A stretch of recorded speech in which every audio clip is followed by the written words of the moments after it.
Тарихи язмалар буенча 17-нче гасыр уртасында нигез салынган әлеге авыл булачак урынга беренчеләрдән булып Янганай Кадышев исемле йомышлы татар килеп төпләнә. Авылның русча Янганай атамасы да нәкъ аның исеме белән йөртелә. Татарчасы Үрән. 19-нчы гасырда 1612 кеше яшәгән авылда 2 җил һәм су тегермәне, 3 мәчете була. Узган гасыр азагында өлкәдәге беренче мәчет тә нәкъ Үрәндә ачыла. Совет хакимияте елларында җирле совхоз районда гына түгел, өлкәдә дә иң алдынгылар рәтендә була. Хуҗалык, тәрлекчелек, игенчелек белән бергә яшелчә үстерү һәм аны эшкәртү буенча да эшчәнлек итә башлый. 90-нчы еллар уртасында Чардаклы районының Үрән авылы янәшәсендә генә кыяр, помидор, кәбестә һәм борчак җитештереп консервлар ясау цехы да ачылган иде. Кызганыч каршы еллар дәвамында әлеге цех та ябылды. Шулай итеп дистәләгән кеше эшсез дә калды. Бүген көндән биредә тынычлык хөкем сөрә. Сүздә юк, ул елларны әлдә сагынып искә алалар. Күмәк хуҗалык системасы безнең ил өчен иң кулай алым иде ди. Зак еллар совхоз директоры булып эшләгән Фазыл абый Алиулов. Аны бит югарыдан тараттылар, специаль указание биргән кебек. Күп халык сагынып сөйләр шул елларны. Нинди генә катлаулы чорлар, авыр еллар булса да, райондагы 8 татар авылда сакланып калалган. Элеккеге колхоз амбарларын, кырларын эшмәкәр егетләр арендага алып КФК оештыралар. Безнең татар авыллары иңдә тыгыз яшәүче халык белән авыллар татар авыллары.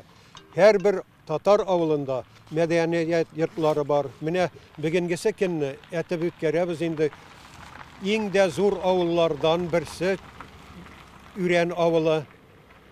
Менә монда безнең яшик 1000 якын кеше. Мәдәният йорты бик матур төзелгән иде инде Советлар Союзы вакытында. Сер түгел, байтак авылларда әле бүгендә Совет чорында төзелгән мәктәпләр, мәдәният йортлары, балалар бакчалары халыкка хезмәт итә. Үрәндәге мәдәният йорты да 90-нчы елларда ярым ташланды хәлдә калды. Авыл халкының тырышлыгы һәм үҗәтлеге аны 30 елдан соң кабат элекке хәленә кайтара алды. Менә яңа ничә мәртәбә кирдек коллективка, конкурска выигрывать иттек, җыйдык, ремонт ясадык. Шундый яңактан арты, шундый клубыбыз әйбәт, җылы, яхшы, күп күнеләргә участвовать итәбез.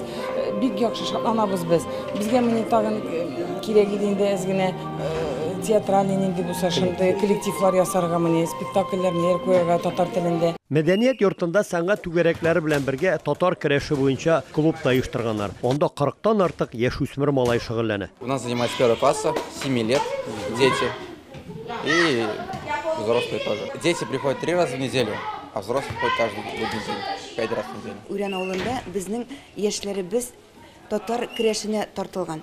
Тартылуга түгел, алар аны чын мәгънәсендә төбенә төшеп дөрес итеп өйрәнәләр яшьтән.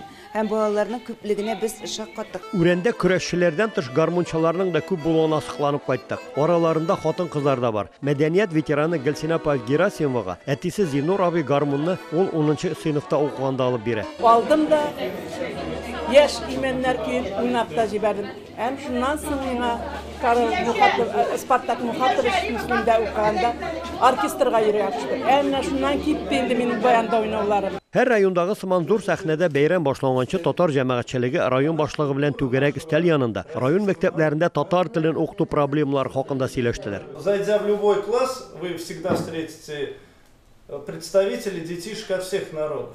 И, к сожалению, вот заходя в начальные классы, когда я по журналу смотрю, я всегда говорю, и на слово «исямис» я не нахожу отклика, хотя я посмотрел журнал и вижу, что имена татар. Это очень грустно. Это сигнал, коллеги, нам задуматься о том, что молодое поколение, к сожалению, не уделяет внимания воспитанию детей национальной составляющей. Татар телен өйрәнү буенча районда проблемалар бик күп. Район үзәгендәге 2 мәктәптә дә 200-гә якын татар баласы укыса да, ана теле бар тик түгәрәкләрдә генә алып барыла. Татар теле мәктәпләрдә укытылмаганлыктан, шарасыздан бишара дигәндәй, аны мәчеттә укыта башлаганнар. Татар теле бөтенләй белмиләр.